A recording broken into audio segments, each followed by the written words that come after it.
आमिष खाइबा प्रेमिका पाई पड़िला महंगा। आमिष पालटिला ए दुखर कारण। ए दुनियारू विदाय नेला पायलट प्रेमिका झील। अनेक अत्याचार पर शेष हारिदेला निज जीवन। कौन थिला पूरा घटना? आसंतु जानिबा पूरा कहानी। हेलो हाय नमस्कार, स्टोरी विथ प्रतापर आउ एक नुआ कहानी को आपन को स्वागत। आमिष केबे कहा मरिवार कारण भी होई पारे यह शुणा को आश्चर्य लगुव, किंतु ए आमिष पाई चली जाइछि पायलट झीर जीवन। स्वावलंबी झील थिला, निज कष्टरे पायलट होइतिला। आज से चली जाइछि सबुदिन पाई आर पारिकु। आउ ता मरण पछर कारण रहिछि एमिति आश्चर्यमय।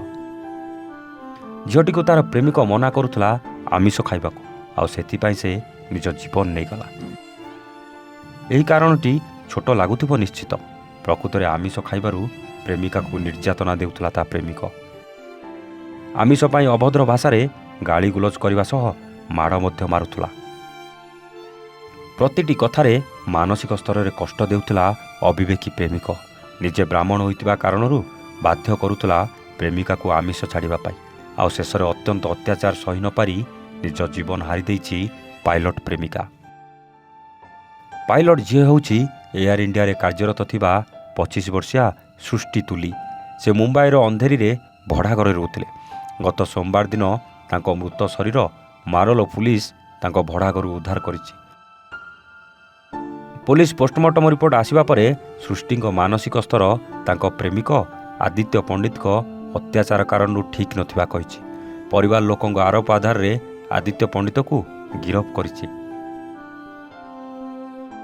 परिवार लोक यह स्पष्ट करिछन जे आदित्य सृष्टि को आमिष सह अलगा खाद्य खाइबारु मध्य रोक लगाउथिले एवं ता सह एई सब कारणरू अनेक समय मारपीट और गालीगुलज मध्य करुथिले एवं हुए तो से ही एहीपरि किछि कारणरू ताको झीर हत्या करी ताको आत्महत्यार मोड़ देउछि।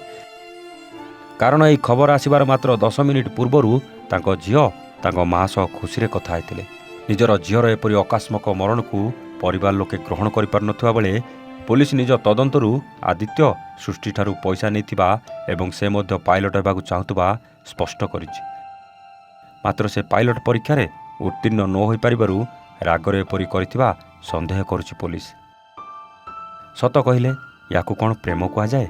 कार भूल थिला प्रेमिकार जे आमिष छाडु नथला ना प्रेमिकर आमिष पाई जणे झीर जीवन नेबा? कमेंट करी निश्चित जणाइबे। आज पाई रोहुचु, आमे पुणी आसिबु आउ एक नुआ कहानी सहित स्टोरी विथ प्रताप रे। सेतेबेले जाए नमस्ते, जय जगन्नाथ।